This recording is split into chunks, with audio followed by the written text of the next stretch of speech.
Hey everybody, this is Rydo, and we're back to another live stream of Yu-Gi-Oh! Master Duel and video game news.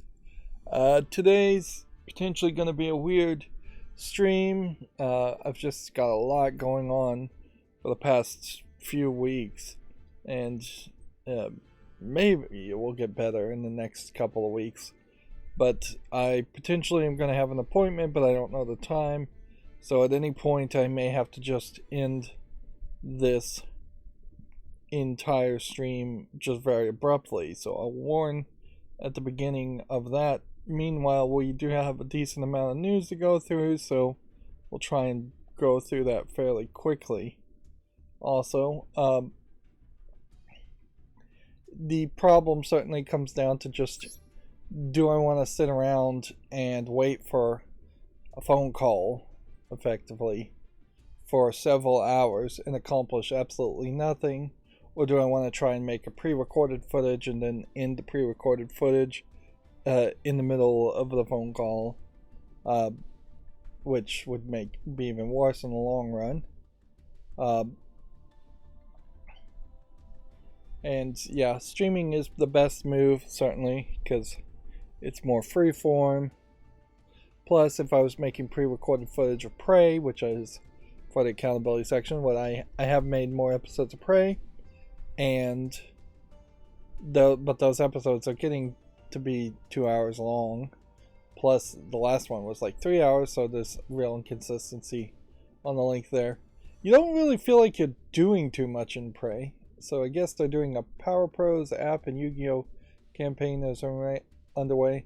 Participate in limited time missions to get commemorative icons and cards and celebrate the Power Pro app and Yu-Gi-Oh! Collab. This is definitely a collab to promote Power Pro. So much so that they have to say, Power Pros is a popular baseball game series released by Konami. Click here for details. Yeah, give me some more details. Okay. So it seems like to me, it's literally just going to be login challenges. Power Pro Lady Sisters. So instead of Harpy Lady Sisters, it's Power Pro Ladies. Although, I don't even know if these anime girls are in Power Pros, because the art I've only ever seen for Power Pros was this little barely any shape circular chibi art style, but clearly these are some anime characters. What's funny here is you're getting these extra storyline here for what is a normal card, because it's not an effect card that needs to explain what it's doing. And this is doing the Magic the Gathering thing where you have My Little Pony style. That was one collab, certainly, with Magic the Gathering, was My Little Pony cards that totally would not connect visually and thematically with any of the other Magic the Gathering cards. Although, when you go down that route with Yu-Gi-Oh!, nothing visually is that connected thematically or anyways, so this would look perfectly fine, and I think most people wouldn't even give this a second glance and would just assume this is Harpy Lady Sisters.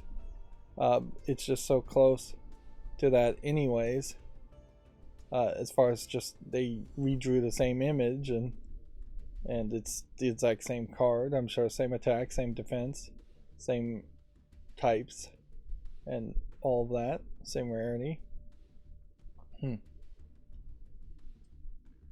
So yeah.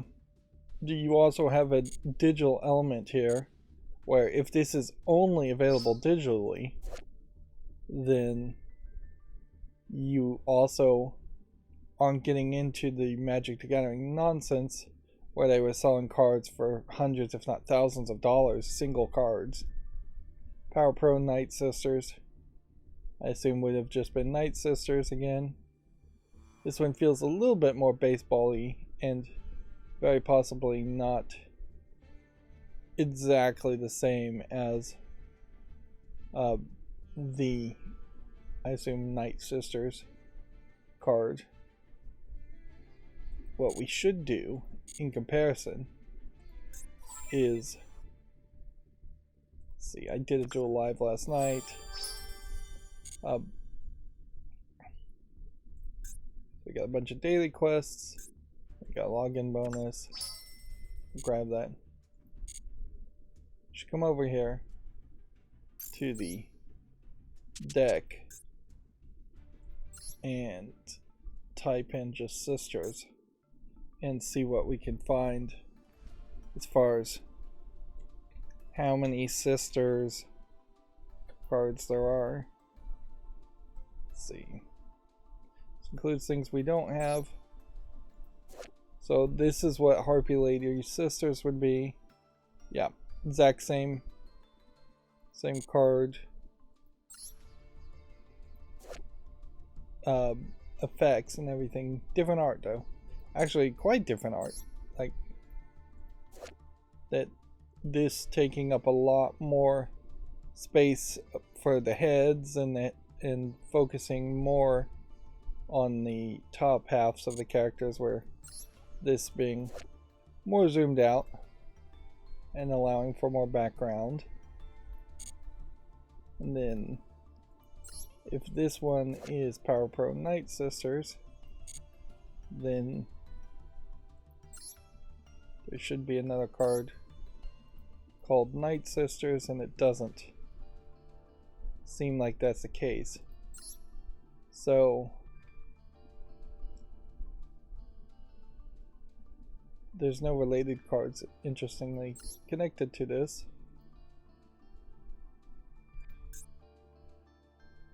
It is possible that it doesn't even synergize if you did have those two cards. So you couldn't probably play both of them. And it really is just two cards anyway, so like you really couldn't build a whole deck around that idea. Yeah. And there's just too many things with night in the name to possibly know which specific card they are copying here.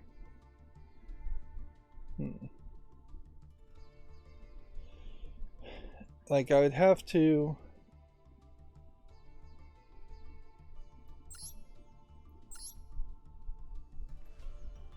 I'd have to have a much better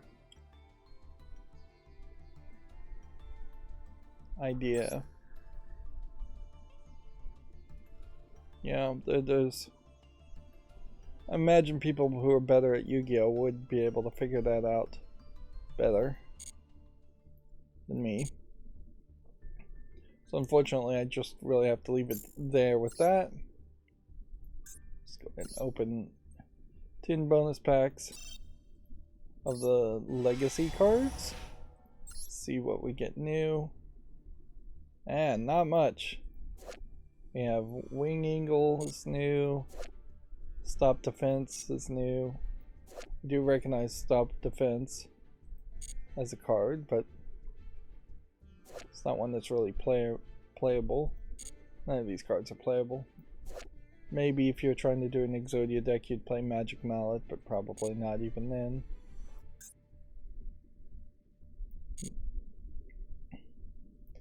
Yeah, so I've been playing Prey, and yeah, in 3 hours, it just doesn't really feel like you're doing that much. We're very close to getting 200 gems here, and then I could probably play off screen today in particular to kill some time. They introduced this idea, and I definitely have to wonder if the idea of a giant, really dangerous character called the Nightmare in Prey is something you're not supposed to run into until you're closer to halfway or more than halfway, maybe even 2/3 of the way done with the game, and yet you can trigger it by returning to areas after too many times, and that you really should only be in one area once and then follow the main story around. So I do suspect that what might happen is I might start moving the main story further ahead instead of trying to do side quests, and I may run into the nightmare more and more. But unlike the big daddies, the nightmare immediately starts like a 3-minute timer, and if you can just hide from it from 3 minutes, it will just disappear. It's such a bullet sponge. Otherwise, it's not really worth killing. I did kill it once, certainly, and after about the 3rd time it showed up, the game gave me a side mission to then make a signal that you could do to call it to you or send it away, and you can use that, it seems like 4 times. So if you were, I guess, just very flush in bullets, which I'm not, I'm still very much struggling with recycling resources just to have bullets.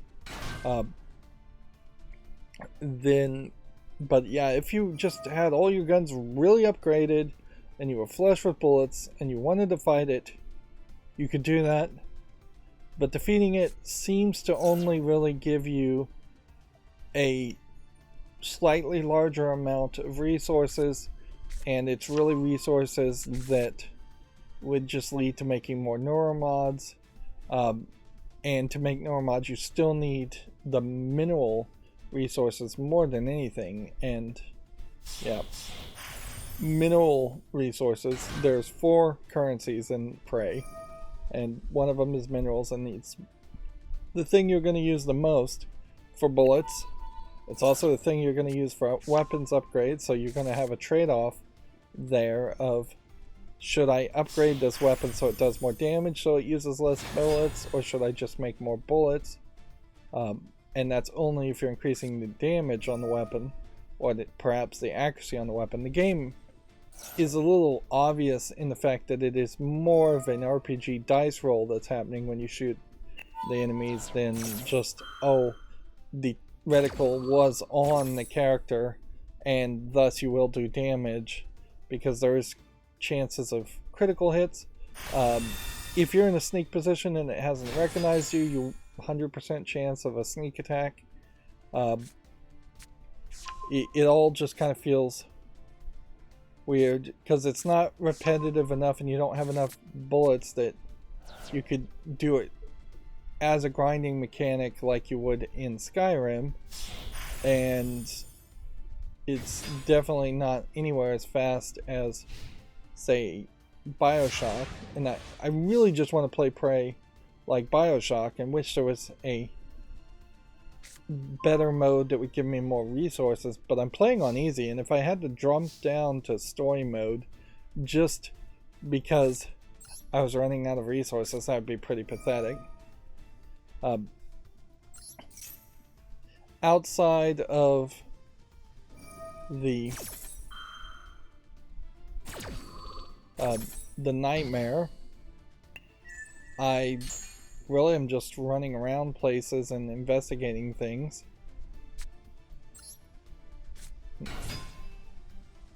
I shouldn't have done that.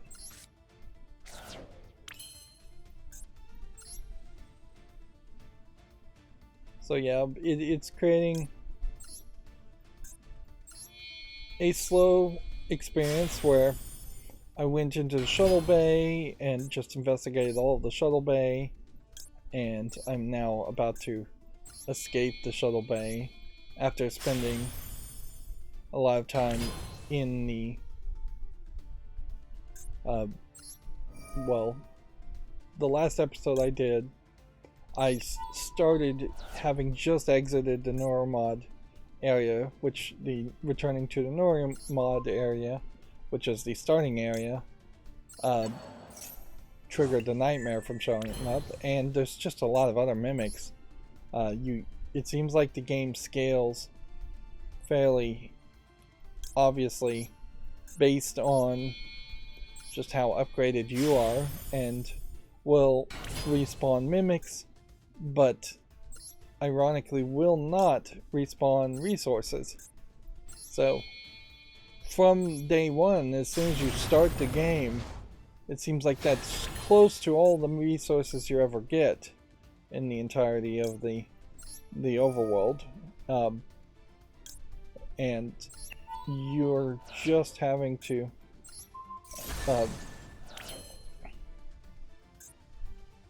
you really just need to, from that angle,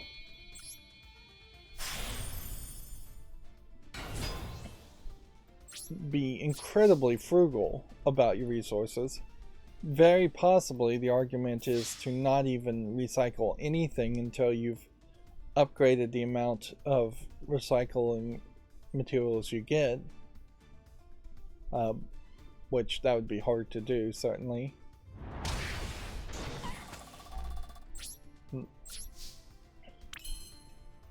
I would question whether you really need to increase your health in the game for the first third of the game at all, or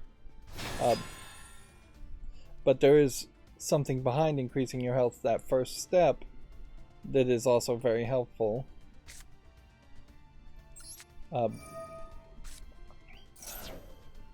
So it does make a decent amount of sense to get one of the upgrades that lets you extract the organs from killed typhons, because that gives you exotic material, and it has put me in a position where I really never need exotic material, and every indication out there is that you normally would struggle to find exotic material otherwise.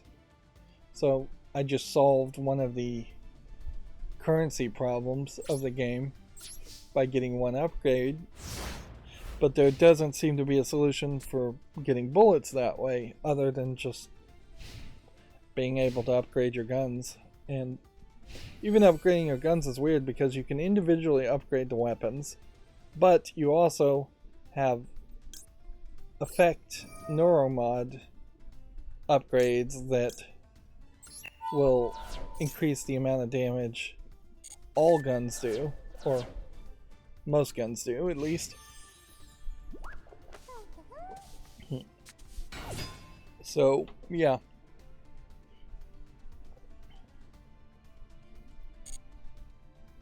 it doesn't feel like the system was tested quite well enough. Like, the system was somewhat thought out, I'll say, as far as just the balances of all the economies in the game, but I just don't think it was tested well enough to the point where people played it and would have given the feedback to say this is fun. If anything, it just feels like it would make a lot more sense for there to be humanoid zombie like characters running around way more often in the game, and like I haven't really seen any so far. I'm gonna go ahead and activate this just to stop potentially having a character do what it wants to do.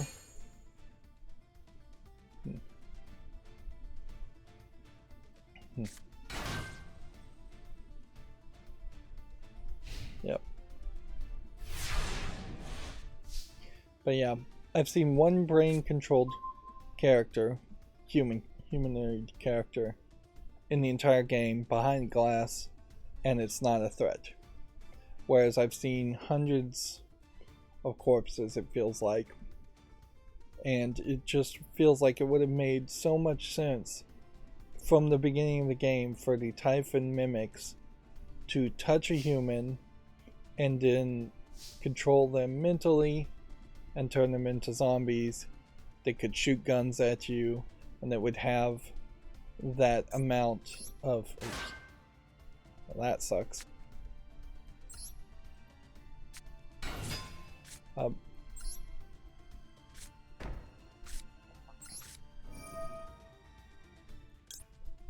Like, if they had an amount of bullets on you, that would be very helpful. Certainly. And then that would balance things out a lot better. The turrets don't really balance things out, and the operators, which are just like flying robots, don't balance out that well. There's also a problem with spare parts, in which I ran into a situation where I needed a specific amount of spare parts to move the story forward. Otherwise I was going to have to completely leave the area and come back at a different time, and really had to struggle to find enough spare parts to repair things because I had recycled so many spare parts otherwise. So I would say, first suggestion on praise, follow the main story, probably to a T, until it seems like it's pretty obvious that you're into the game, towards the end of the game. I probably haven't even followed the main story far enough. And keep at least 10 spare parts on you at all times, and don't bother repairing turrets for most cases too. Unless I can repair a turret and fortify a turret, which I haven't gotten to that level yet.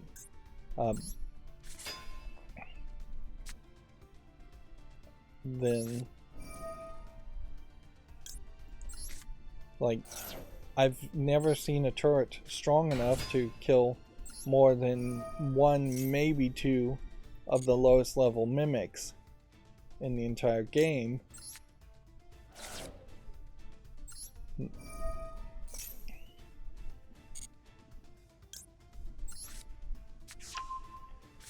This deck is winning, but it is annoying how little of it actually can be implemented. Like, this can't work, this ability can't work, this ability can't work.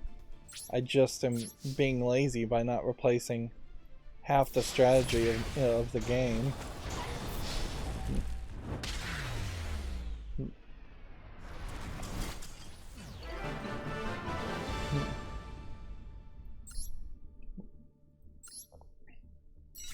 Storyline also, there's, I would say Prey is just a weaker story. It just doesn't have as much dialogue written for it in the first place. So, like, the Bioshock, you're constantly being talked to, and in Prey, you are left to your own devices for easily 10-20 minutes at a time. You're finding a lot of recorders that aren't directly communicating with you, so it's just pre-recorded footage towards some side quest, which isn't anything. So yeah, that's Prey. I really don't have that much to say around it. It's kind of a shame, and I guess that explains to me in part why Prey as a game got its praises, certainly when it first got launched, but definitely didn't feel like a game that was getting talked about a lot after the fact.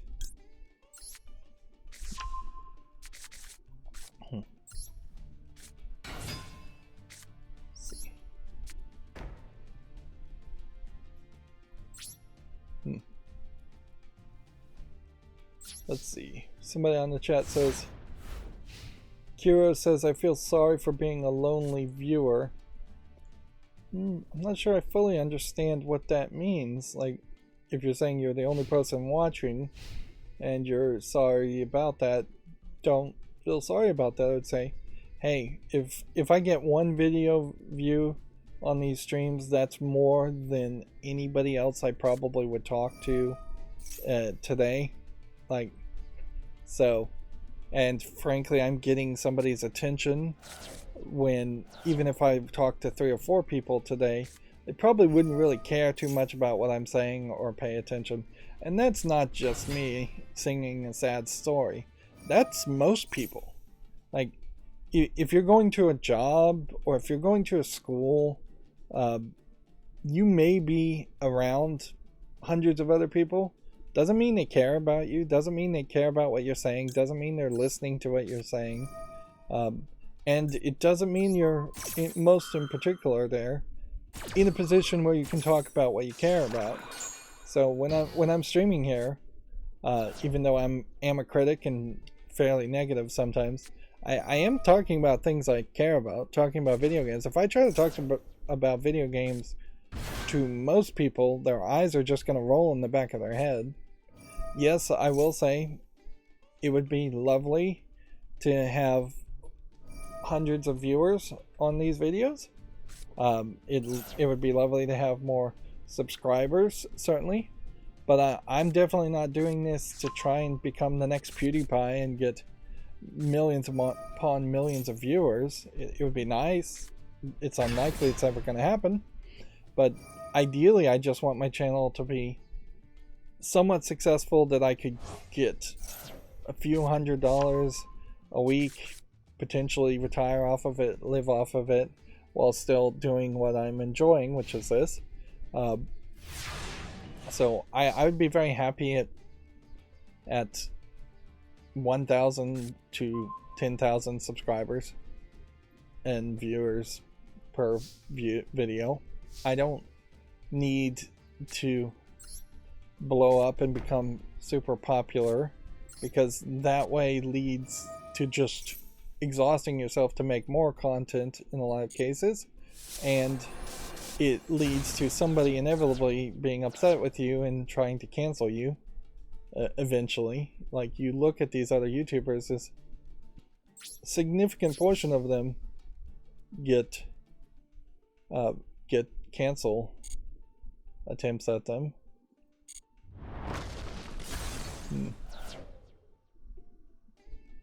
Yeah, and I just don't need that.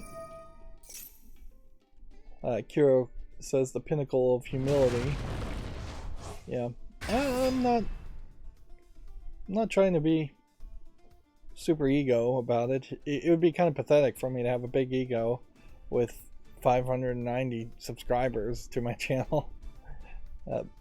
Even that is actually a lot more than I expected 10 years ago when I started my channel. I honestly started this channel as just like a video diary that maybe historians in the future might have some interest at looking at. And it definitely is a lot nicer, I would say, to play a video game and be able to talk about it and criticize it versus just playing a video game and sitting in silence, which is what I was doing before when I played video games. I have my entire childhood where I did that, where it's just like, alright, you're playing a video game and you're sitting in silence. I'm definitely not young enough to have experienced the situation where you could have been on voice chat, and I don't know if there ever was a situation where you could play video games and be on something like Skype or Discord and voice chat with your friends and actually talk at that point. So back playing Super Mario Brothers, unless you had a sibling sitting next to you or a parent playing with you sitting next to you, you were just playing the games in silence. And that set a foundation for having played a lot of video games and having a lot of experience to be able to criticize them now, certainly. But it is much nicer to play a game and criticize it. And arguably, I've played a lot more games than I probably would have as trying to do YouTube and talking about them, which has let me experience things and try things that I wouldn't really have been that motivated to do. Yeah, the only thing I can say as far as people, if they wanna try and help, just subscribe, click the notification bell when a video plays or is released on my channel. Let it play, even if you're not in the room. Just like let it play in the background. That's still a view. That's still a way to support. Even playing a video a second time through will help videos and help trick the algorithm or force the algorithm to potentially show my videos to other people.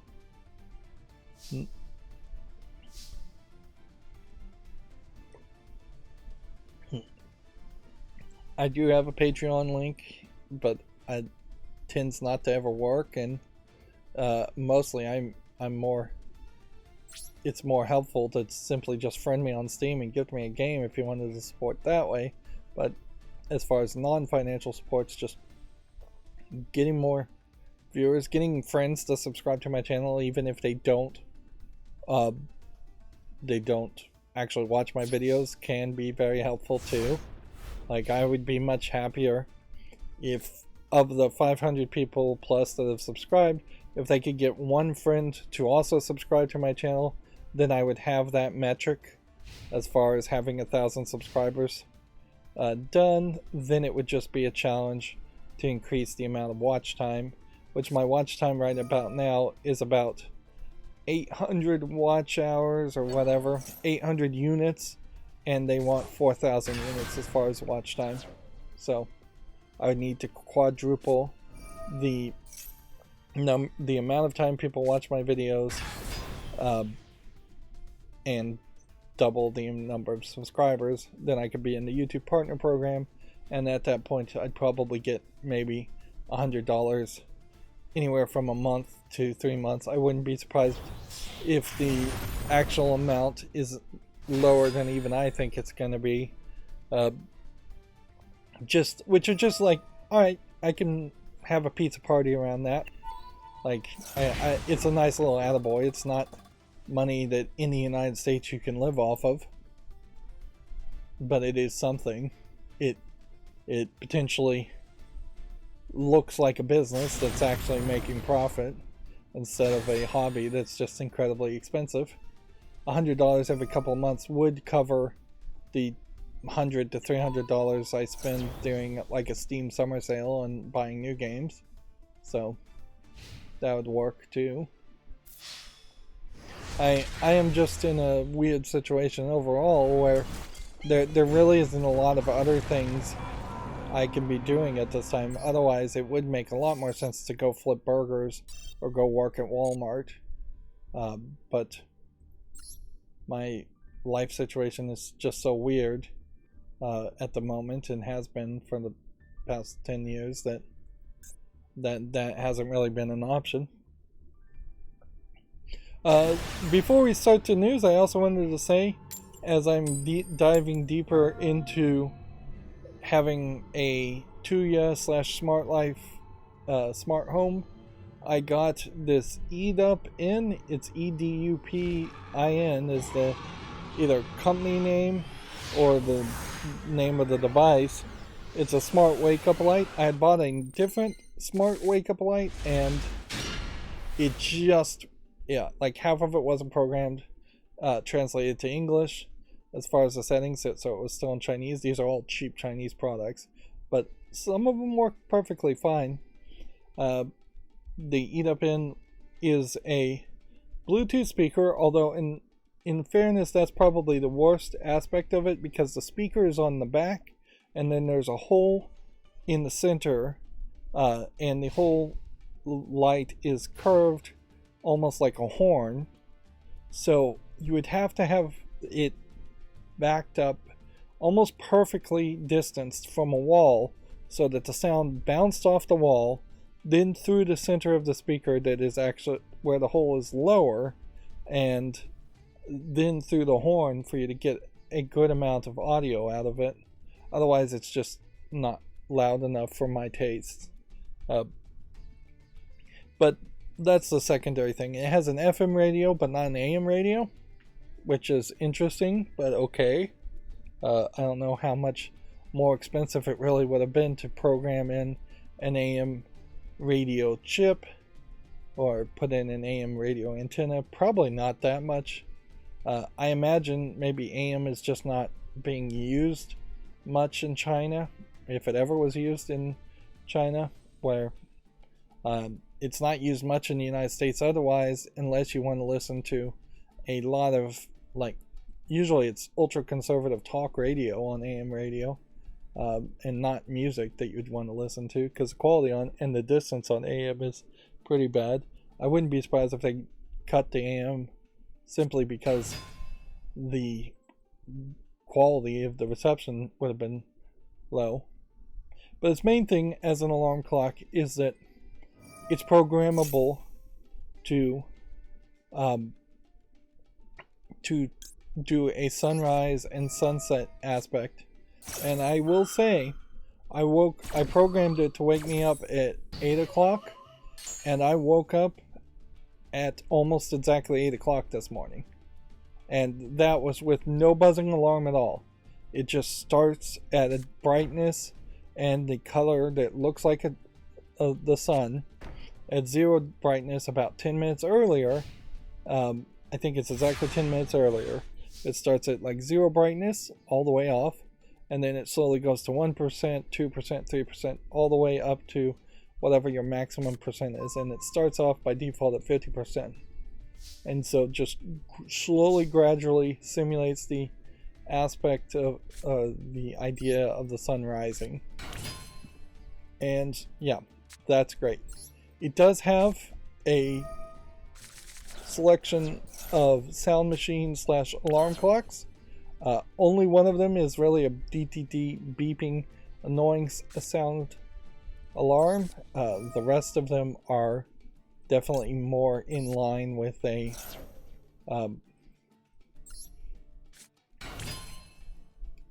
they are more in line with like sound machines, music machines that would lull you back to sleep more than they would actually wake you up. Like one of them is literally sleep, rest little baby, don't you, yeah, that song, that lullaby.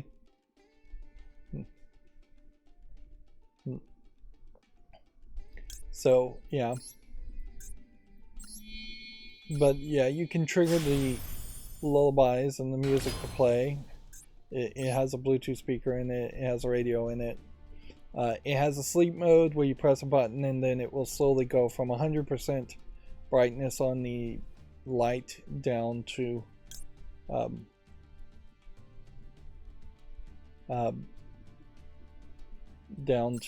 the 0% light. So as you're going to sleep, you can press a button to start sleep mode. And since it is a smart integrated device, you can actually program sleep mode to start on a scheduled time, which that's the whole idea of this being a smart device, is you never have to set the clock, and you don't have to you can automate a lot of more things through the Tuya Smart Life app if you can program it, which it's rough to figure out how to program it sometimes, and sometimes they don't give you enough options as to really program it well. But yeah, I am so far one day in much happier with this Eat Up In Smart Wake Up Light than I was with the one I got before. But the caveat with that is the one I got before was on sale for $33, and I nearly paid $60 for this other one. And it is frankly insane in 2023 to pay $60 for a radio alarm clock. Like, you can't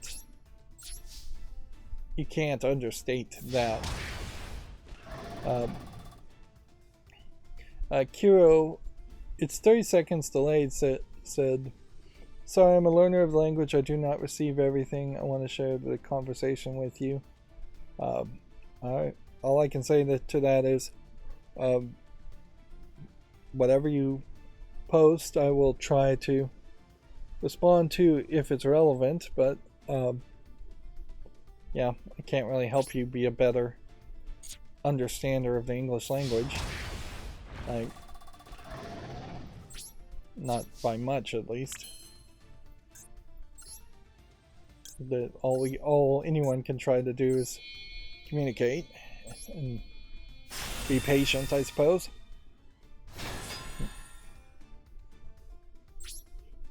And I definitely can try to do that. Okay.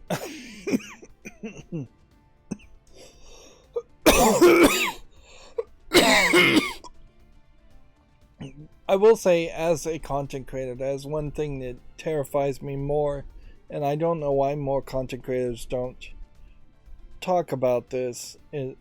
I think most content creators are either like narcissists more than they want to admit, anyways, but it does kind of terrify me, and I definitely have had cases in the past where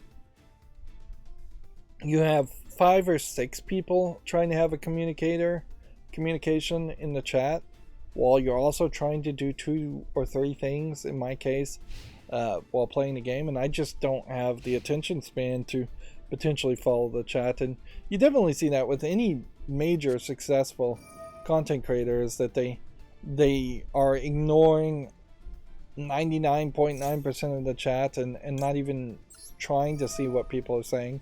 That's where the whole YouTube super chat feature comes from, where they're only reading comments that people are paying for. And then certainly when I'm playing Yu-Gi-Oh or any card game, there's a situation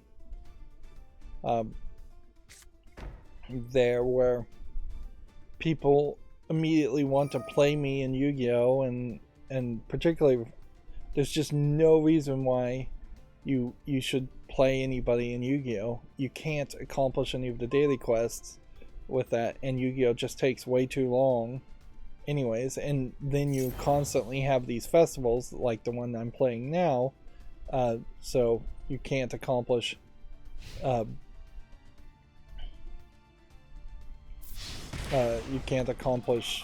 festival if you were playing people online. It was only a couple streams ago where somebody wanted to play me.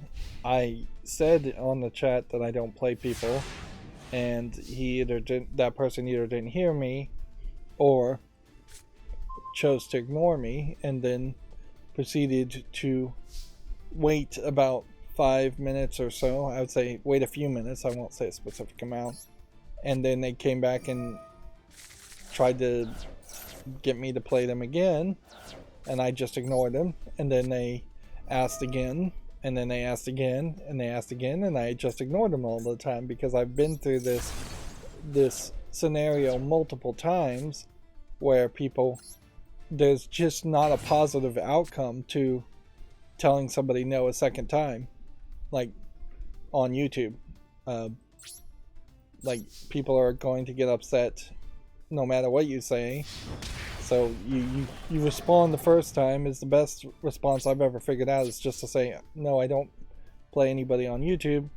I don't on Yu-Gi-Oh! Master Duel at the moment. If they change how the daily quests work, I definitely would consider it. Back when Hearthstone allowed you to get daily quests, I would do it more then, when I was playing Hearthstone many years ago at this point. But if I became a bigger content creator, as soon as one person asked me to play Yu-Gi-Oh, if there was even 20 people on the stream, 20 active people that wanted to play me, that would be basically impossible. I would have to put people into like a lottery system. And the best ways to interact with viewers is definitely something I haven't figured out, and I don't know if any YouTuber has figured out, and it is something that scares me more than anything. Like, I definitely would not be happy around the idea of going to like a convention or something and doing a huge Q&A panel with even 100 people in the audience. That kind of interaction is just something I have no experience with, and I would have to learn really fast. Kiro says he's from Saudi Arabia. I'll just read out his post there with no comment, really. But I just want to make sure I read it out so he knows I did see it. So yeah, he's not a English first speaker.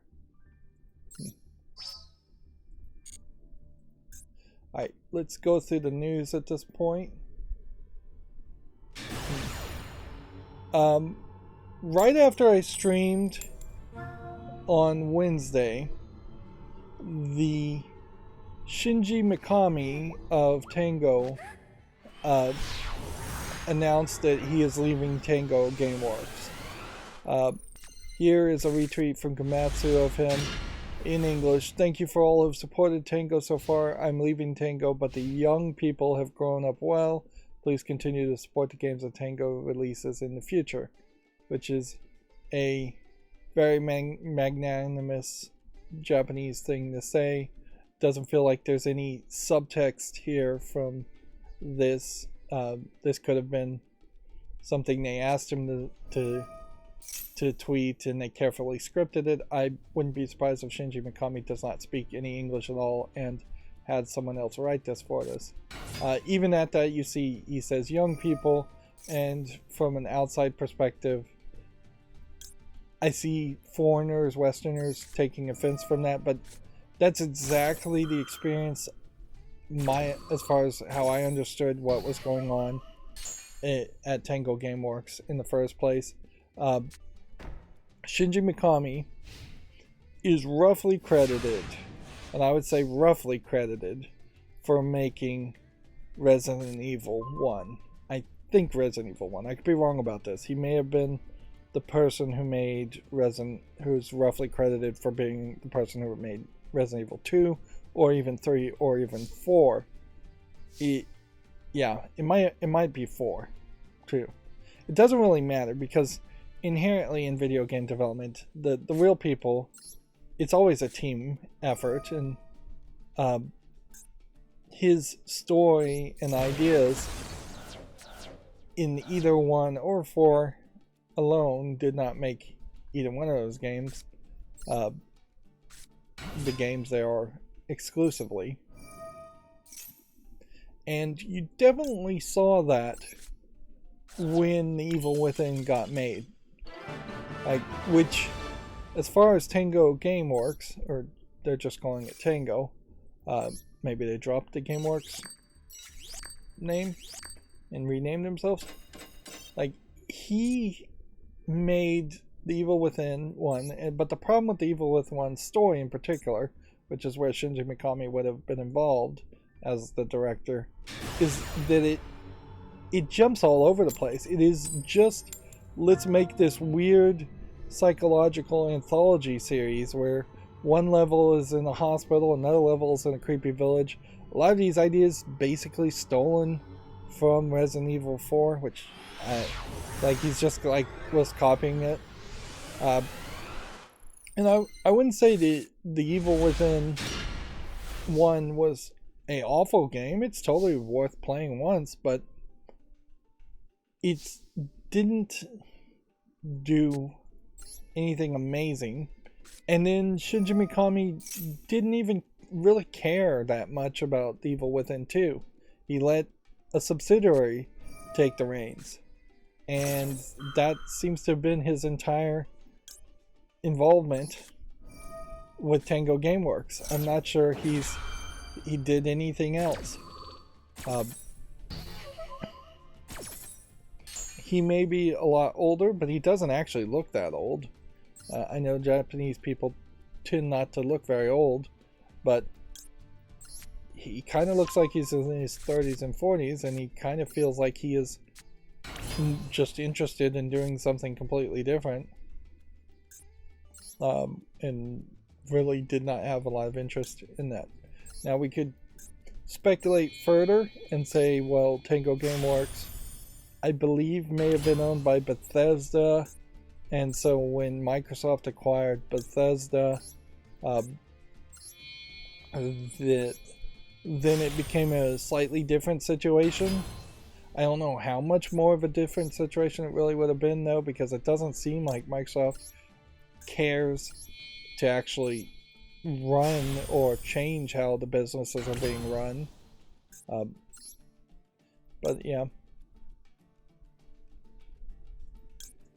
it definitely just seems like even before Microsoft acquired Bethesda that he was struggling to perhaps find ideas or struggling to perhaps just care about the games he made, or about making more games. I think more it's about making more games. Yeah. Let's see if we go to his full Twitter here. Let's see what he was talking about previously. As far, we'll have to do this just by pictures because I can't read the Japanese. Here we have what looks like a nice meal. I don't know if you would call that a bento box. Here we have some Japanese rice, I would assume. Here we have a fancy watch. Let's see.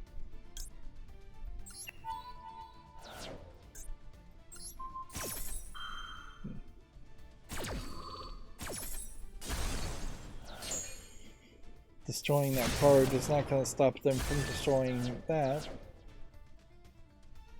Let's see, February 4th, here we have another meal. These do look like nice meals, but they don't even look particularly that fancy. So he's just like February 3rd, talking about meals, watches. Here's a nice picture of just a Japanese street. Let's see. Here's a picture of a coworker. Like, I think this is him. And so you can see he does look younger, but this also was taken 12 years ago, so I mean, he might be approaching his 50s or 60s. Did Tango Gameworks just release Hi-Fi Rush? Yes. And so that's what they were talking about. Meanwhile, this guy just managed to kill me while I wasn't even paying attention. Oh well, that's how it goes, I guess, as far as Yu-Gi-Oh! Just keep on playing. So yeah, I really question how much of an influence he would have had around Hi-Fi Rush. He may have had some ideas or thoughts. He may have not had any influence at all, and maybe that's in part where why he left. Although I wouldn't be surprised if he from the beginning of the development of Hi-Fi Rush wasn't going to be very involved, and they just asked him to stay until the game was launched. But yeah, noticeably looking at his Twitter feed here, he's more interested in showing off his foods. His meals, frankly, come off very basic. I wonder if this is being delivered in his cafeteria. Like, here you have a more Western breakfast, which, yeah, that's weird for a Japanese person. There's no rice, there's no fish for breakfast at all. Sausages and ketchup on your eggs, or some other kind of red sauce on your eggs. Yep. If anything, I would say he needs, if he's going to take these meals, he needs more green in his diet and more spices in his diet, because some of these meals, while they look nice and clean and minimalist, are like not particularly that interesting.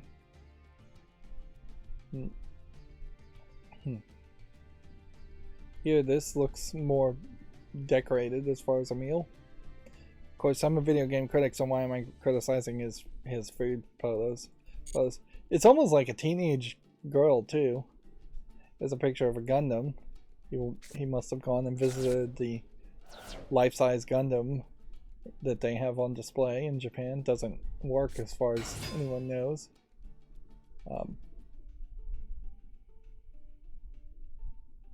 Yeah, I'm going back to like December, and there's nothing here about video games that he's posting. He just doesn't care about it, as far as I feel. My personal opinion from somebody who doesn't know him, from somebody who only has seen him a little bit on the internet, it doesn't seem like that was his true passion.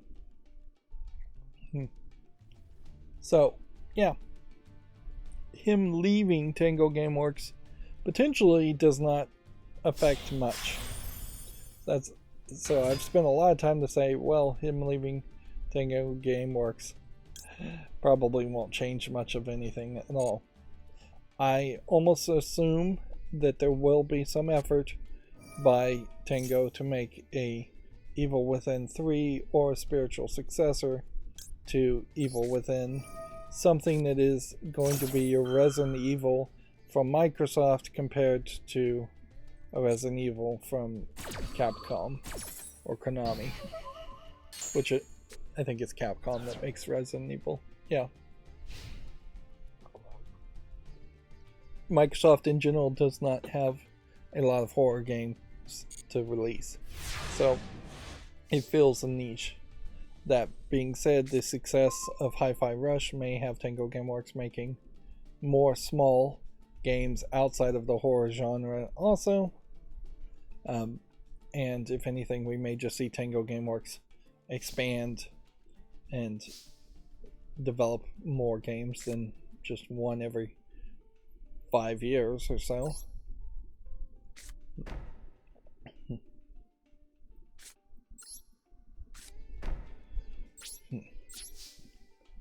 The next thing is there was this DICE Awards run by the Academy of Interactive Arts and Sciences, and they gave an award to this guy.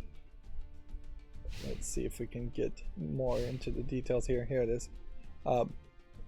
Double Fine, Tim of Legend, Tim Schafer, with the Academy of Interactive Arts and Sciences Hall of Fame Award, which I assume is something like a Lifetime Achievement Award, but you don't want to call it a Lifetime Achievement Award because that would mean he's old and he's unlikely to do anything more with his career. Which, in all fairness, he is old, and I would say there isn't too much more he is going to do with his career. He is the boss. Tim Schafer is the boss of Double Fine, but he's not, I think, really pitching any ideas for games at this point. I could see Tim Schafer being promoted throughout being a Microsoft subsidiary now. I could see him being promoted to a higher management position where he gets even further disconnected from making video games. And or him just retiring overall. Particularly around the COVID pandemic, I wouldn't be surprised if there's a lot of older people who, for the first time, started to think about just retiring and slowing down. Having that mental pause of a couple of years during the first outbreak of COVID, I think should have led a lot more people to think about retiring, although it really didn't seem to do it that much for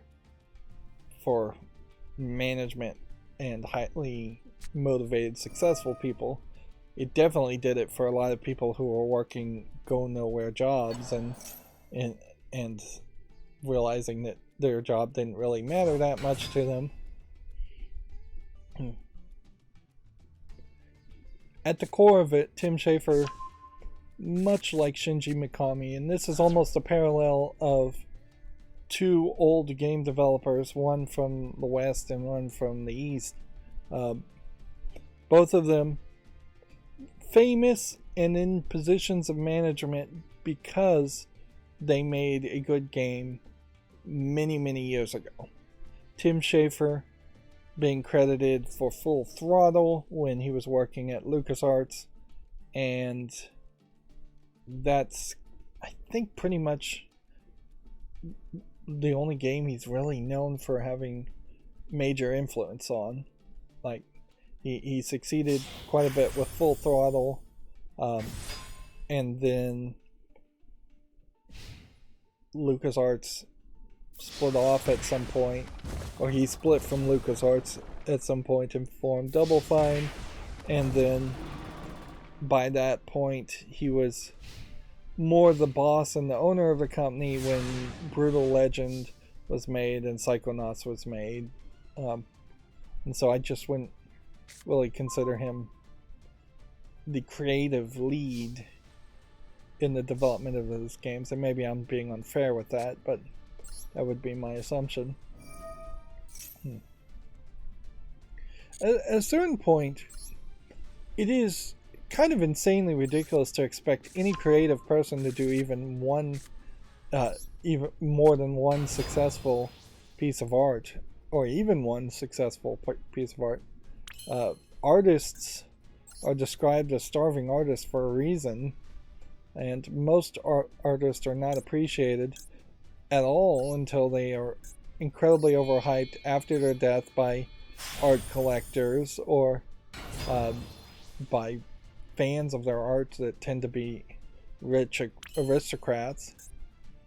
So it is kind of ridiculous that so much of the game industry tries to promote this idea that there are genius peoples, like Cliff Bleszinski is an example of that, who can just make good game after good game after good game, when the evidence really doesn't line up with that at all.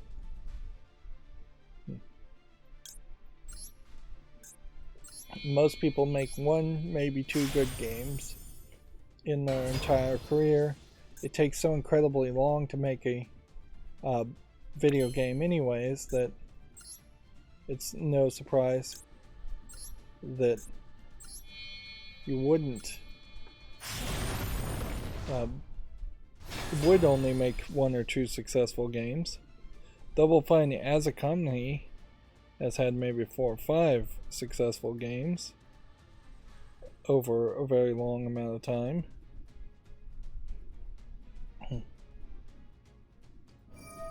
Sorry, I was checking my phone there for a second.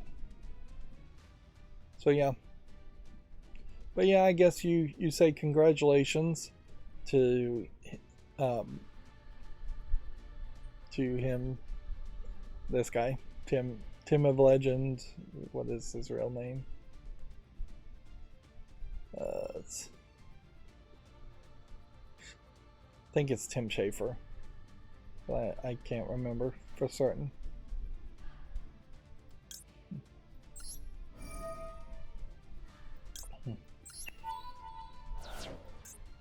I would also say that he is the kind of person, I think, that probably promotes himself a little bit too much and gets too many of those awards for his own good. Whereas there are definitely a lot of other creative people who actively avoid trying to get these kinds of awards. There's a lot more people in the video game industry that deserve to receive awards and recognition for their work than there are people that actually get it.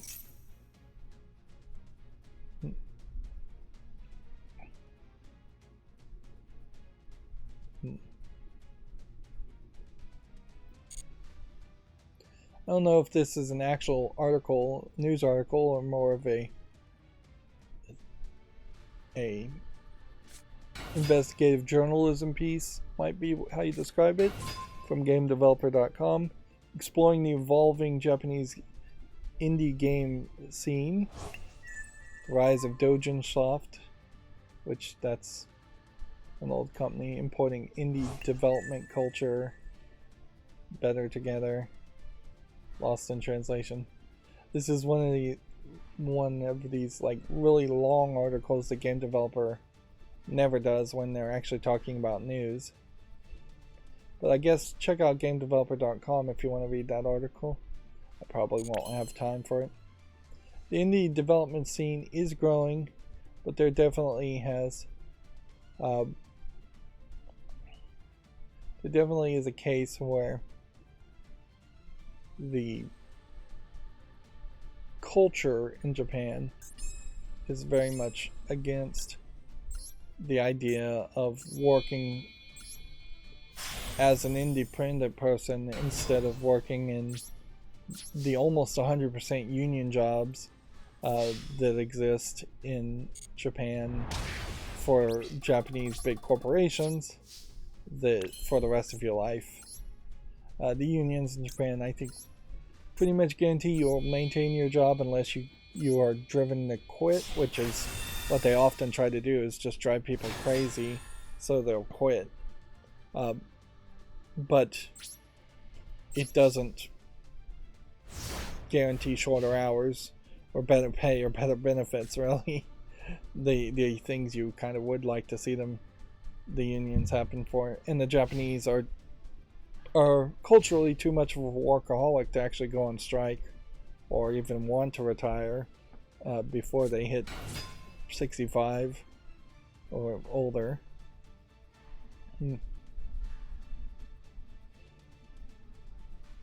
Let's see. The Scum VM emulator is, I guess, looking for testers for an Android build, which is interesting because the Scum VM emulator is mostly to play point-and-click adventure games, and it's questionable what kind of experience you really could have looking at most of those games on an Android phone. You'd need a really big screen, and you would probably want to play with a mouse, a wireless mouse attached, I would say, than trying to use a touchscreen. I guess if you're playing on a tablet, it would work well, but it is kind of an interesting choice. Speaking of an interesting choice, Harvester Games is the handle. Rim Mikulski is the creator of Downfall, The Cat Lady, and Lorelei, and he put out this tweet and this art. I say we better go hug people we love until it's too late. Seriously, go hug someone now. Which is an odd statement. Not a statement I disagree with at any point, but just kind of an odd statement overall for somebody who is known for making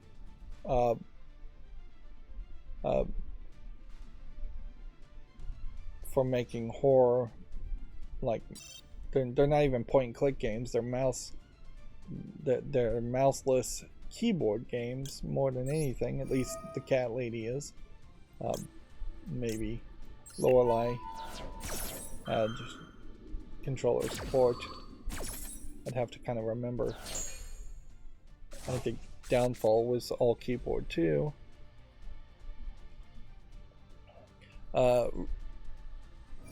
This creator is kind of known, in my opinion, for being a really good storyteller and a pretty bad game developer as far as making a game experience with the controls they have.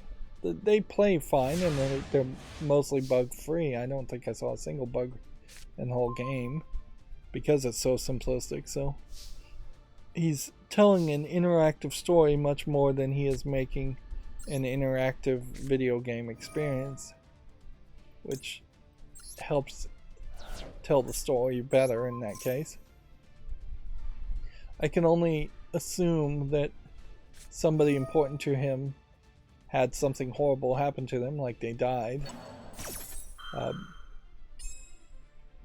And that's why he's putting out these pictures. Or maybe this happened a while ago these are characters from the cat lady. I think this character here is the cat lady, and this is her friend. This is Lorelei, and this literally may not even be a main character in Lorelei if I am recalling correctly. I'm not sure I am, though.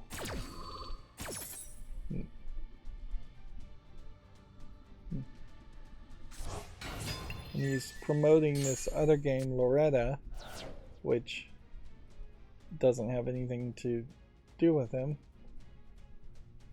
But the names sound similar. The art style is a little different. But yeah, Loretta does look interesting. And it's yet another game I've missed. So I'll put that on the wish list. I follow the creator specifically of the cat lady just because I really enjoyed the cat lady as a game.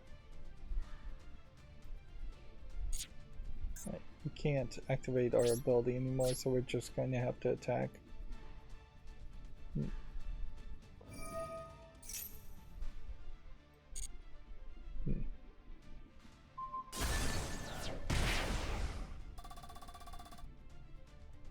Alright, let's just not continue our main phase then.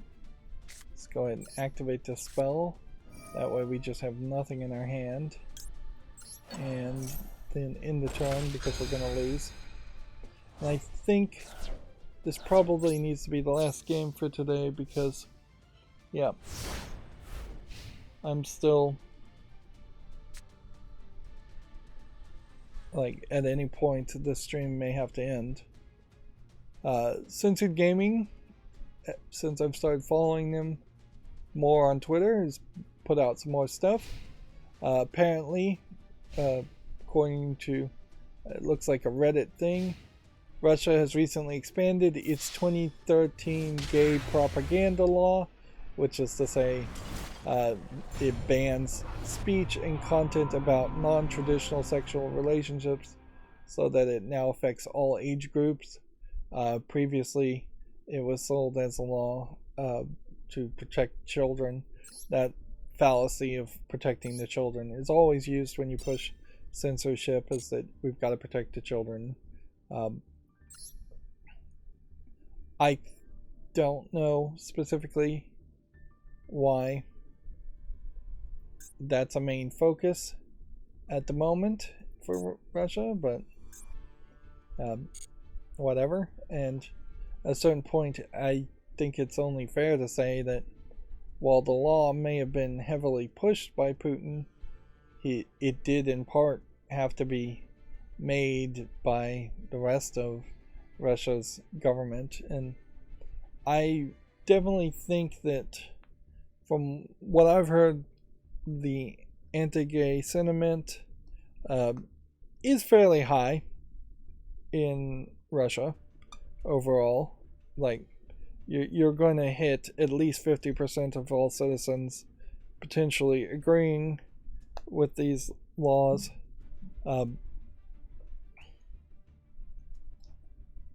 But yeah,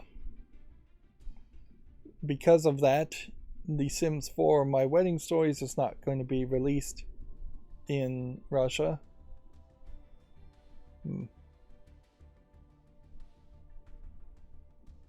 Because I guess they don't want to bother to release it. The Sims has been an example of pushing the ability to have gay relationships if you want so.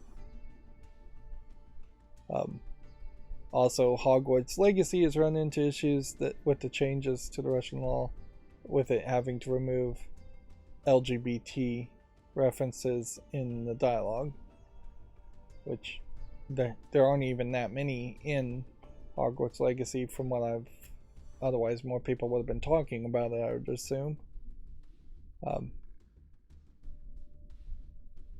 Let's see. And then the other article from Censored Gaming here is that people want to bust up Apple and Google. Japan is now in the same group of countries that are saying this oligopoly with Apple having a locked-in Play Store and App Store, and Google having a mostly locked-in Google Play Store. They want to break that up. I don't know if there's any other stories here that we really need to cover. No. At a certain point, I may need to just start talking about everything Censored Gaming talks about. Because his tweets are somewhat interesting, and in all fairness, censorship needs to be mentioned and pointed out a lot more than it does. Let's see. Go ahead and claim all these real fast. Alright, so where we are at is login for the next couple days. For seems like you just have to log in 3 times in the next 64 days, or find a way to fusion summon, link summon, or pendulum summon in the next 4 days, which could probably be done just by playing a little bit of ranked. We've got 46 days until this runs out, which probably by this time next week I'll be at grade 100. Seems like they've changed it from level to grade. Yep. So the only thing is you potentially want to just keep playing, get 1 victory, and I'd get 2 more legacy packs. Keep playing all the way up to 1100 to get the title. Title's not that important, but potentially getting a few more legacy packs would be nice.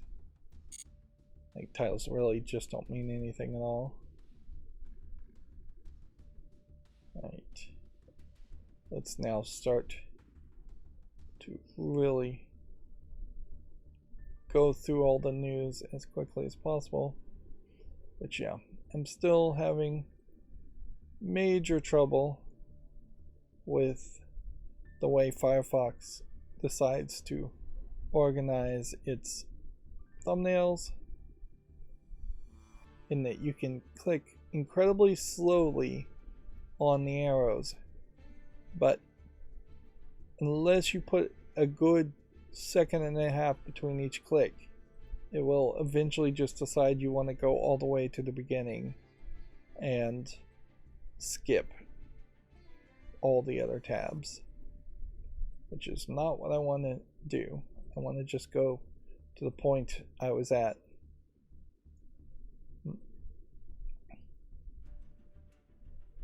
Like, potentially the solution here would be to open a different window and have the tabs in its own separate window, and then switch windows each time.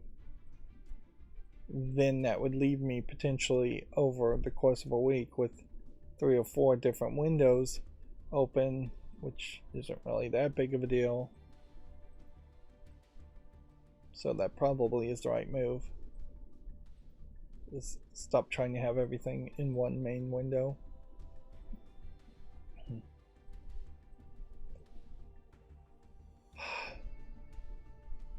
Seriously. Let's click that first. You know what? Let's just go backwards then. We'll just do this backwards. My macro wasn't working anyways, so I potentially have some fall list stuff. Let me turn on the sensor blur, make sure that works. Here, blur, unblurred, good. So we have some fall list cleanup we'll do to start with, and then we'll do gamedeveloper.com, and then we'll work backwards in chunks as far as other things. Codename Nemesis here came out August 12th of 2022, and it's just not relevant, so we can leave the follow list. Codename Romantic, either I make an exception here. It's a half visual novel. wrapped around science fiction, it says. I guess I probably thought that this would be more of a programming game. But I don't think it really is a programming game. I think this is probably just a misnomer. Art style is coming off as a fairly rough pencil sketch thing. Yeah, I think I would say no to this. Like, if I am going to cover visual novels, they need to be the cream of the crop. Cocktail Rush, is this an adult game? It's English, Russian language. 10 Positive came out in November. I'll give this one more time. Let's see, Coin Operated Carnage has not that many reviews. I'll give this more time. I'm probably not going to make a lot of decisions today, I think. That's what's going to happen. This one's mostly positive, has 75%, has over 30 reviews. Came out in January. I think that's probably good enough to make it to the wish list.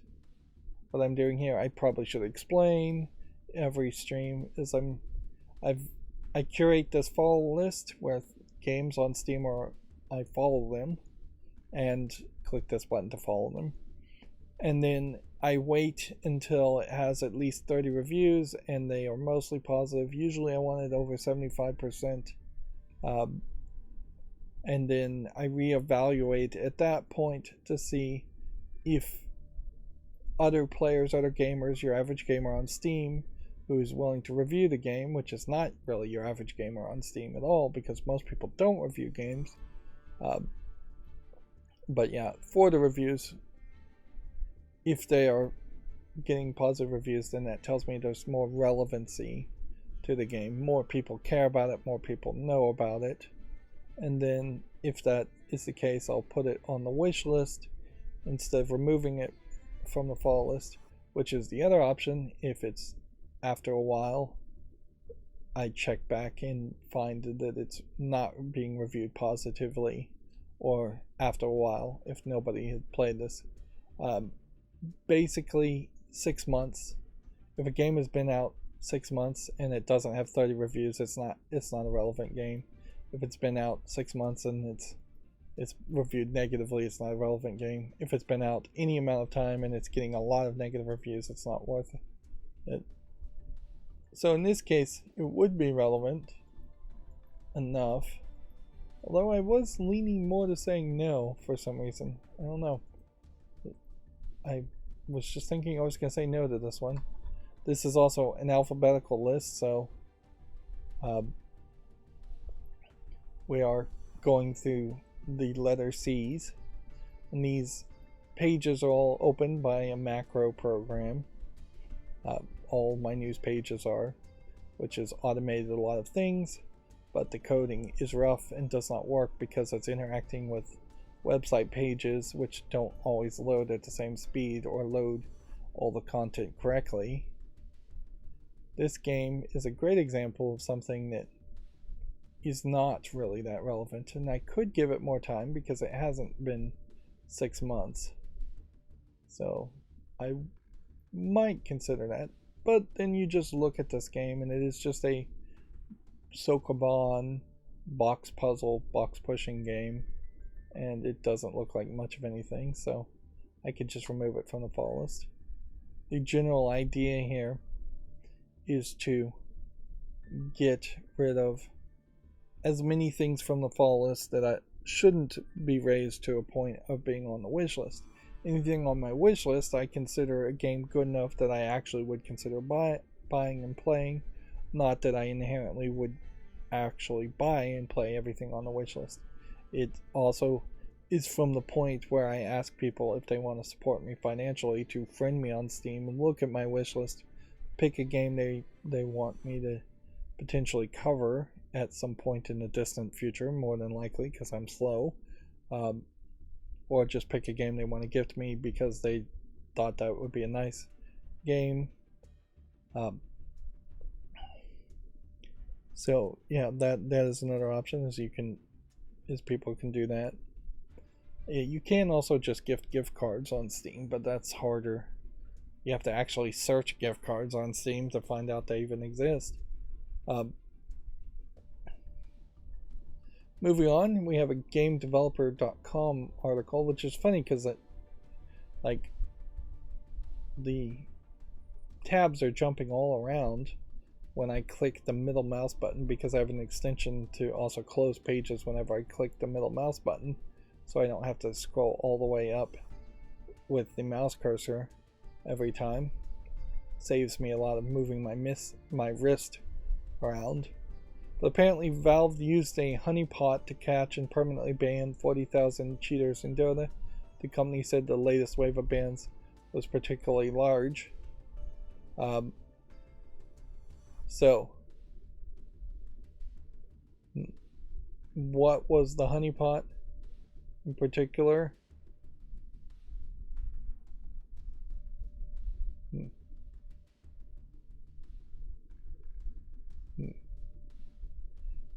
They put out, it says, we've released a patch as soon as we understood the method that these cheaters were using. The patch created a honeypot, a section of data inside the game client that would never be read during normal gameplay, but that could be read by using the exploits. Interesting. Each of the accounts banned today read from this secret area in the client, giving us extremely high confidence that every ban was well deserved. Which I have to really applaud that, because it does definitely feel like a lot of video game companies just ban people on the flimsiest of reasons or the flimsiest of evidence. As somebody who is traditionally educated in programming, I wonder if they mean they created a point in RAM or reference to a point in RAM, and they were watching who potentially would look at that point in the RAM, or if they were creating a specific file that was not going to be touched by the client and watching who was looking at the file. I'd assume it's probably closer to a point in RAM than a file, but it might be an API call too, or a function call in the program.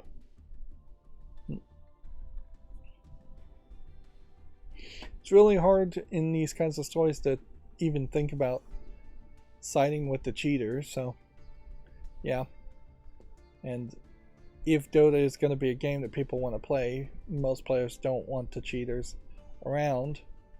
One of the games I'm playing is getting flooded with fake account bots, and it's becoming a much worse experience because of it. And I wish that they would fix that. Let's see. Ghost Ship Games has invested in the Figment developer Bedtime Digital Games. Which, okay. I do think I have heard of Figment as a game and Ghost Ship Games. So it's two fairly, I guess maybe you'd call them medium-sized companies. Maybe closer to even small companies investing in each other. The Behavior Interactive has bought the UK co-development studio Sock Monkey. The deal makes the Dead by Daylight developers' first acquisition in Europe. So yeah, Dead by Daylight potentially getting some more support to make their next game. I didn't even know there was a Dead by Daylight 5 out. I thought Dead by Daylight was more of a live service game. Maybe this is season 5 of Dead by Daylight. That would make more sense.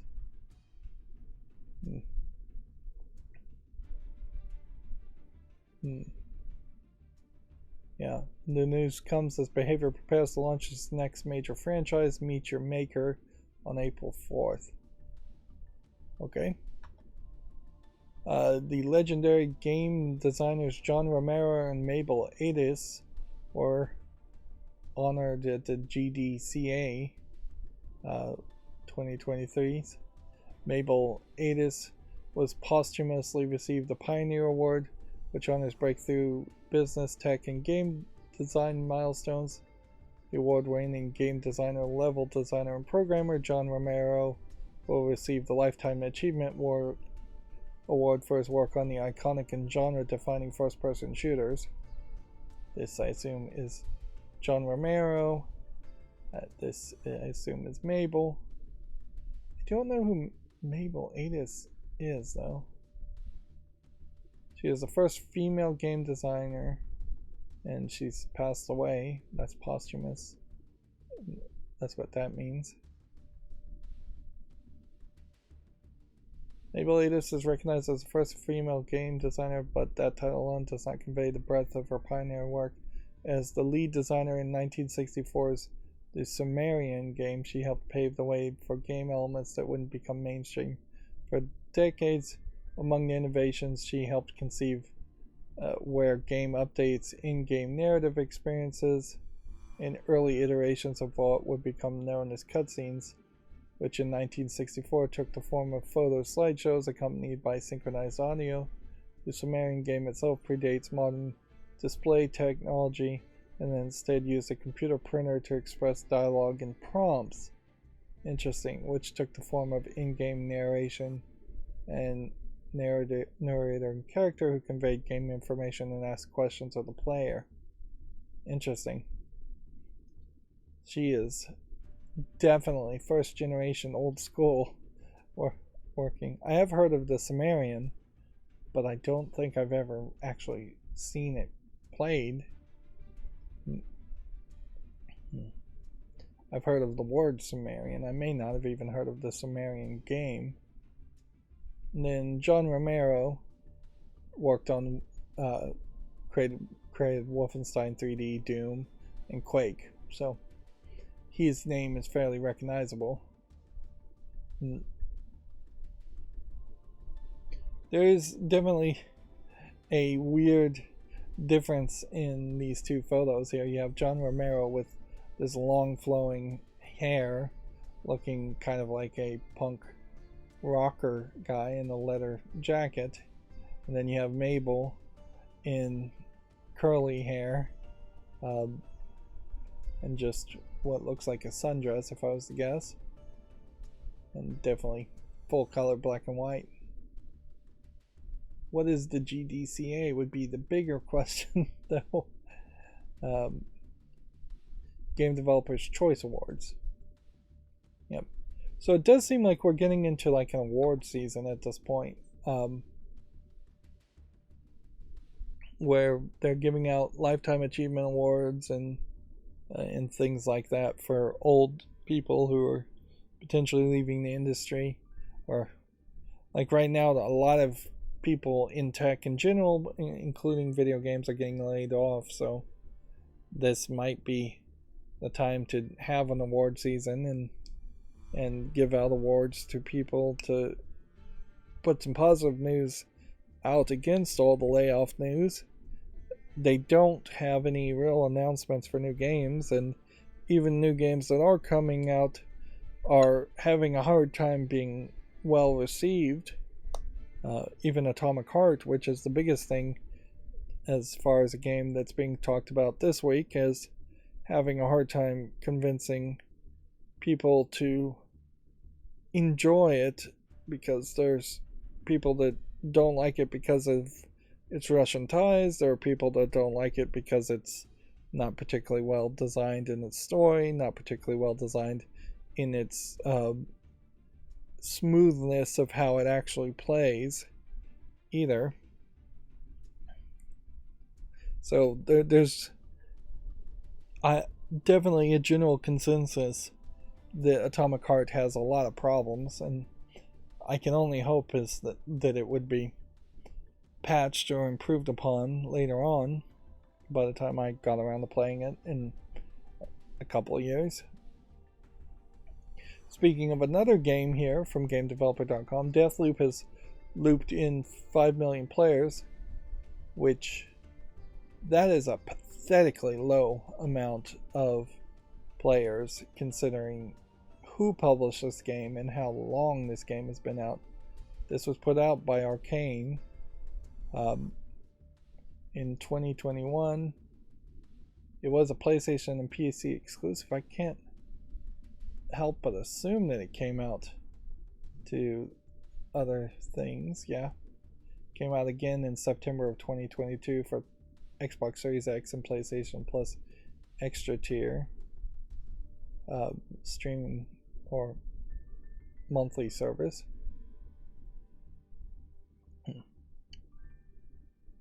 Inherently, and this is kind of a problem I think I'm seeing with Prey also, is there's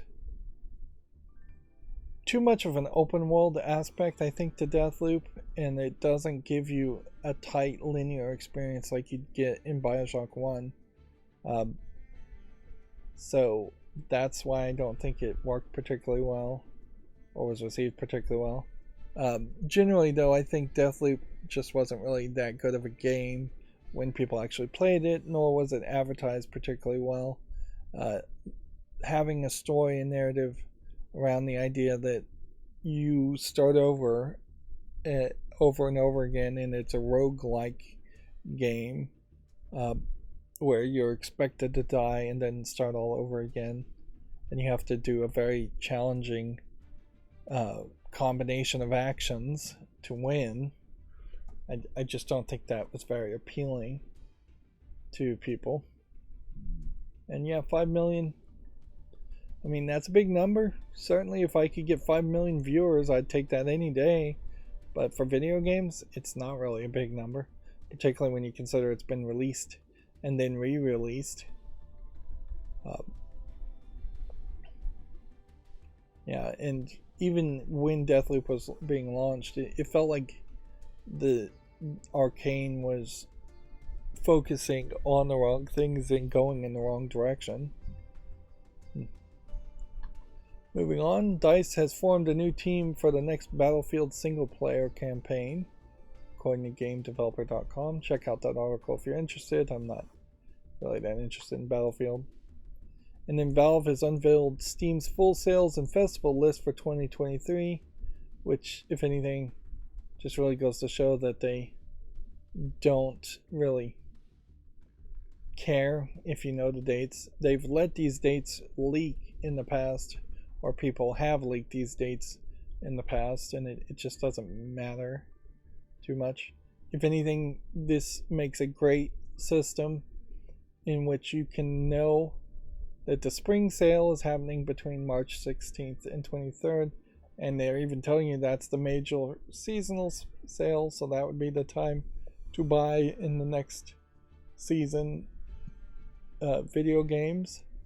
And they'll probably have some trading cards or some kind of profile icon that they give away around that, whereas the Mystery Fest and the Puzzle Fest and Sports Fest probably won't have any kind of trading cards or anything like that. Next Fest, same thing. And then the summer sales tend to be the biggest one to focus on annually, and that's June 29th through July 13th. If there's only one time per year you're going to buy games on Steam, the summer sale is probably your best bet.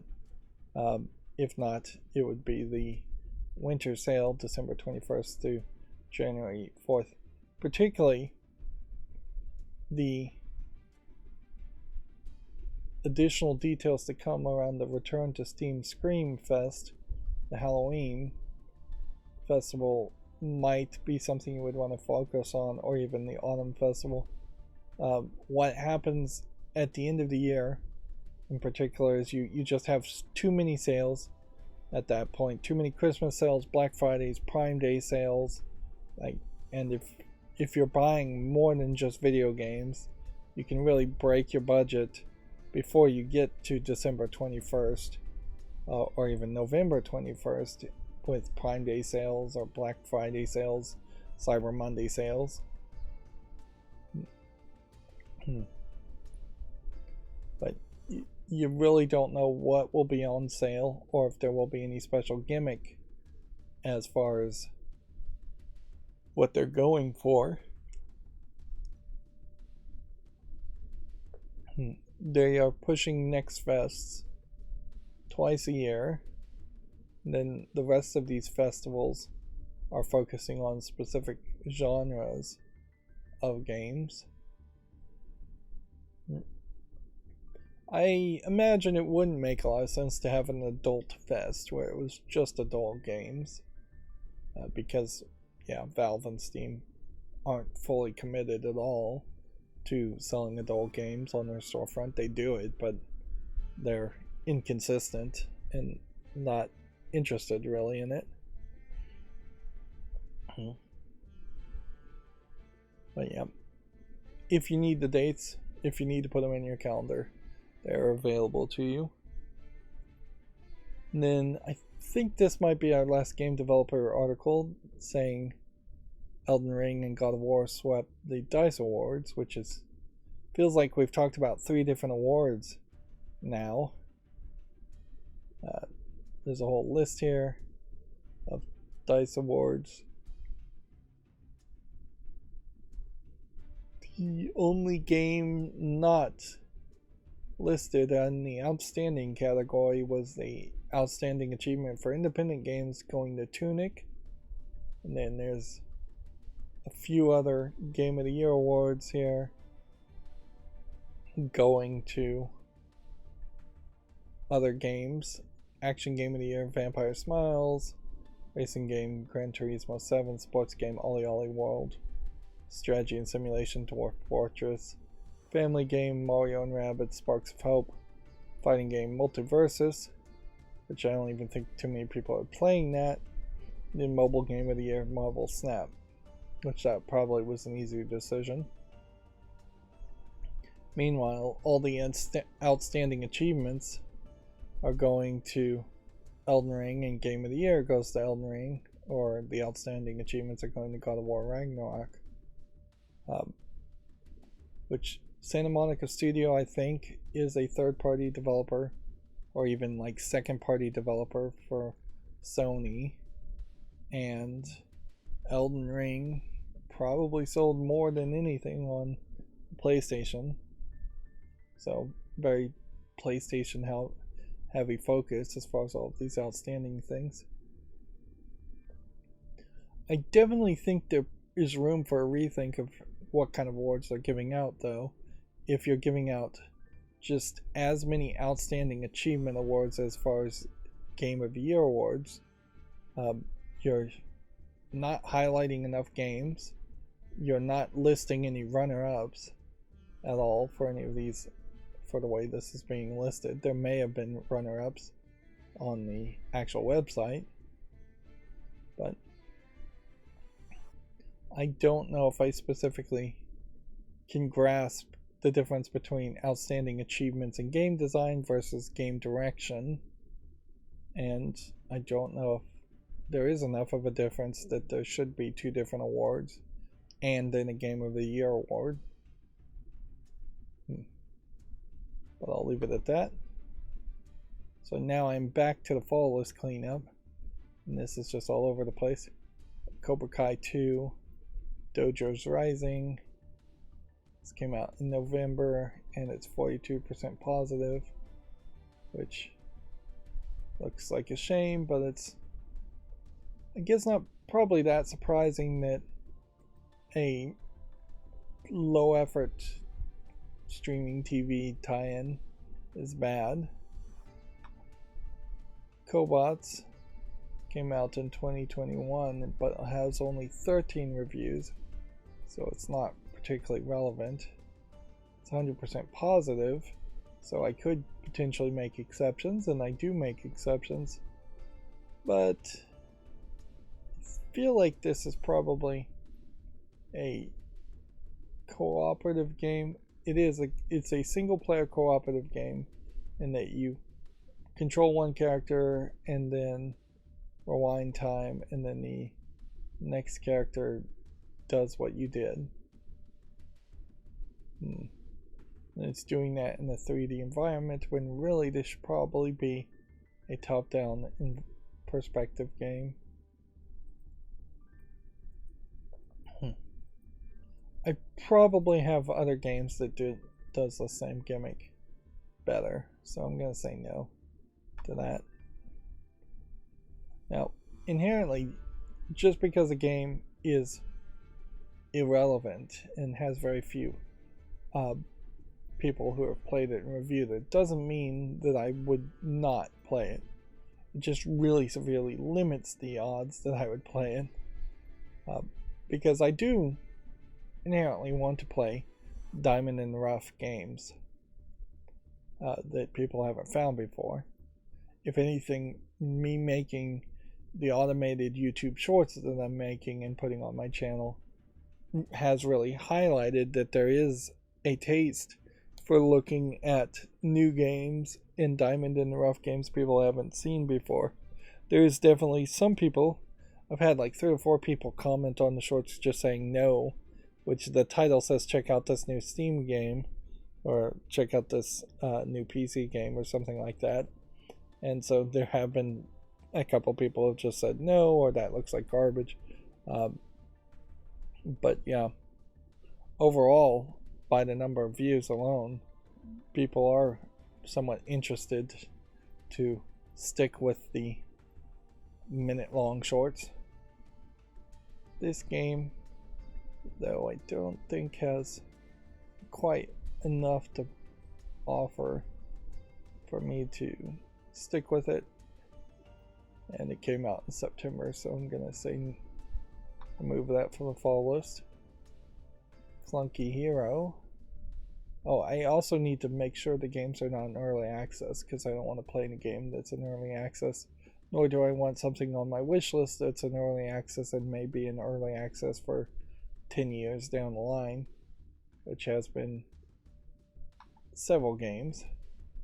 CLT. Is this an adult game? Like, interesting. This game is intended to be non-erotic. The Rorschach motif is not a coincidence, like its trailer, which contains no explicit sexual content. The game contains nothing but extract images and subsidiary. So, this is a Rorschach tests collection of, well, I think mostly female genitalia art, clitoris as being depicted or somewhat depicted, but it's not being really sold as what it is. The number of reviews, though, are extremely low at 10 user reviews, and the quality of the reviews is not very high at 70% positive. Looking at the actual game, it just doesn't feel like it's anything. It's trying to sell on sex without actually delivering on sex, which arguably the game would be better if it had been an adult game. So I'm gonna have to say no to that, and particularly, like, as far as showing the clitoris, you're not even really showing it, and a lot of times you're doing more art abstract. Well, I guess maybe you are, depending on how zoomed in you are. I guess that could be the clitoris there. Yeah.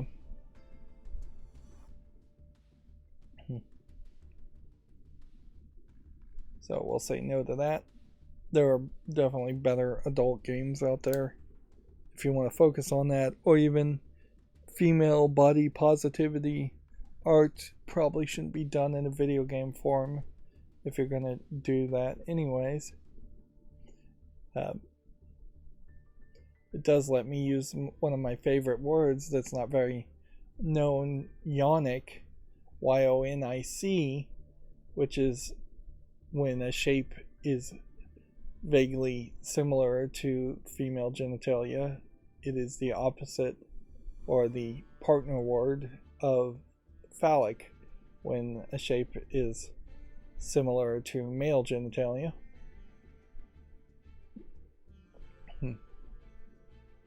Cloud Cutter is a shoot 'em up game. I don't know if I really want to play shoot 'em up games. 84% positive and widescreen out of early access, particularly for shoot 'em up games. Usually they tend not to be widescreen compatible. So I'll put this on the wish list. Now, going through the fall list cleanup is the least important thing to cover, and that's why it usually is the last thing. This one's mixed, so we'll get rid of that. It is much more important to cover the new games that have come out and cover the news. This climbing challenge castle. I don't think I can say yes to this game. Its reviews are low and it's not very relevant either. But there is definitely a future in which you could make a Jump King type game in 3D where you're climbing a castle. But it would need a lot better visuals than this and getting rid of the exclamation points, I think. And at a certain point I don't know if it's actually that entertaining to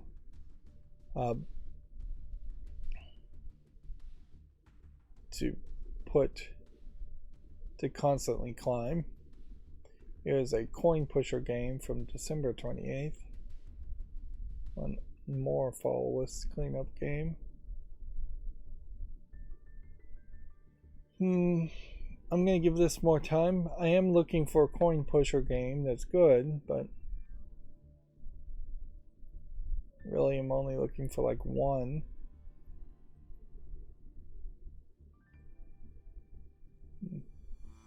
This might be the one I'm looking for, so I'm going to put this on the wish list because it is positively received.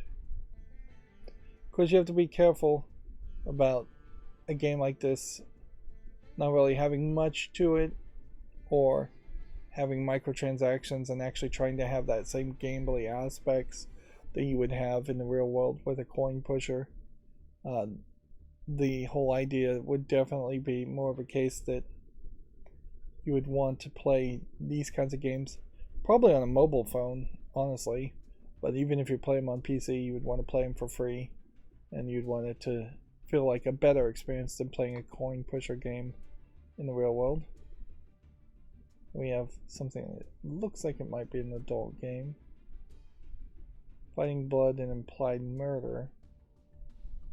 So, nope, it's just kind of weird 3D animation, which sometimes it doesn't look too terrible, but sometimes it looks kind of bad. Looks like it's a visual novel, and by that standard it's too low. Plus it's relevant anyways. Coldage, interestingly, has no reviews. I'm gonna give this more time. Today is really not a good day to spend a lot of extra time going through games. Cold Sun, we'll give more time to. Collection of Saga Final Fantasy games. Well, this is a weird game in particular because I probably would not want to play these Final Fantasy Legend games, which were probably on the Game Boy.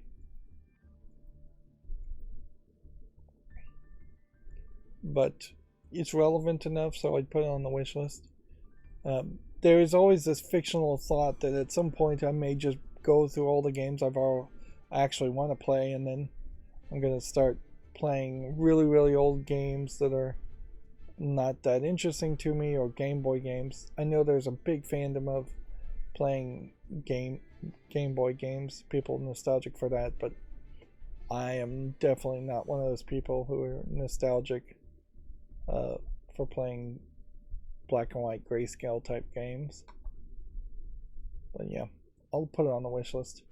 That's probably a prime example of a game I'd put on the wish list, but I really wouldn't ever try to play. This game has been in early access since 2020, which it looks kind of like Hearthstone, but yeah, online peak today was 6 people, so playing a collectible card game with in-app purchases when there's only 6 people online is not doable. I have a plug-in from SteamDB that tells me how many people have been playing, and see its all-time peak has been less than 100 people. So this is a great example of where 199 user reviews is actually fairly deceptive if we're to believe SteamDB, because it's at its all-time peak barely had 200 people playing, which is far, far too few people. And that's going to be the problem with most collectible card games that are either on my wish list or follow list, is that we are hitting a level where those kinds of games only succeed if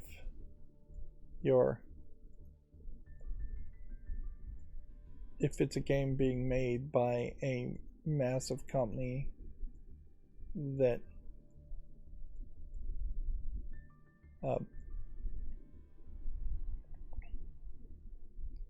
that is advertising and promoting the game quite a bit.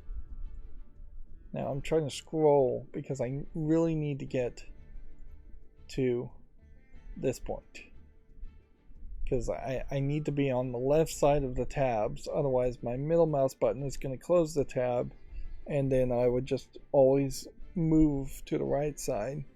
So if I'm at the right corner of the line, I can't move forward. So I found the Video Games Chronicle news articles, which is where we usually start. Let's start doing that. Let's see. New Xbox Game Pass titles have been dated. Includes Atomic Heart, Wulong Fallen Dynasty, Soul Hackers 2, F21, and Margin Blade. Unfortunately, it is also worth mentioning that my programming for Video Games Chronicles is still very broken, and so most of these news stories are old stories we talked about in the last stream. So I'm just going to close all of these without even making comment as far as the headlines are going, because we've talked about all of this stuff.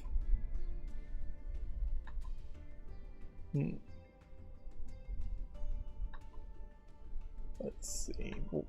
I'm trying to remember if we've talked about these things. Yeah. In comparison to the 5 million copies of Deathloop that have sold, Elden Ring has sold 20 million copies, which is comparing a very, very successful popular game that's been out for about, I'd say, 6 months to a year, to a very unpopular game that's been out for, I would say, at least 1 year, if not 2 or 3. So hard to get the exact apples to apples comparison there.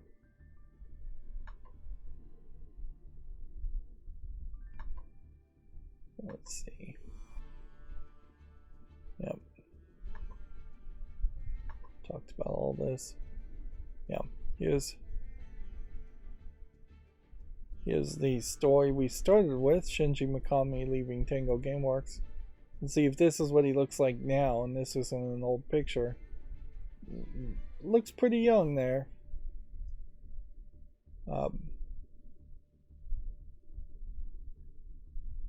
Twitter also really being bad about letting you quote them. So, Issue has published the following statement on its Twitter account, : No tweet here.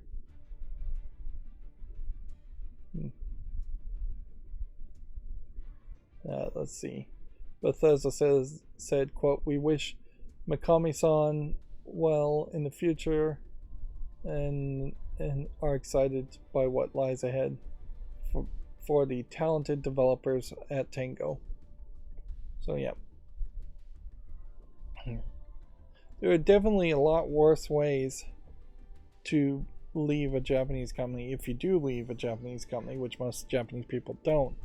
But certainly these big personalities and known names in the game development world in Japanese companies are more willing to leave companies and go start their own than I would have expected. But in comparison, there could have been accusations of insider trading, which has happened to several people over the past year or two in Japanese companies.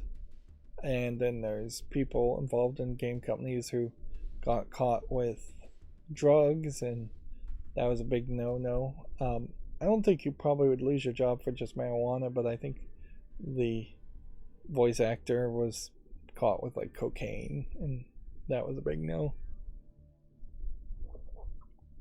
They definitely take drugs very seriously in most Asian countries. Enough to ruin somebody's entire career. You could also have been thrown out and ignored, like Konami tended to do, or publicly ridiculed, like Square Enix tends to do. So to leave on good terms on a Japanese company is almost the exception. Warner Brothers, I don't know why they're just calling it Warner, is very pleased with Hogwarts Legacy launch and the spectacular player engagement. The publisher says over 267 million hours have been played. I do think that is that for this stream.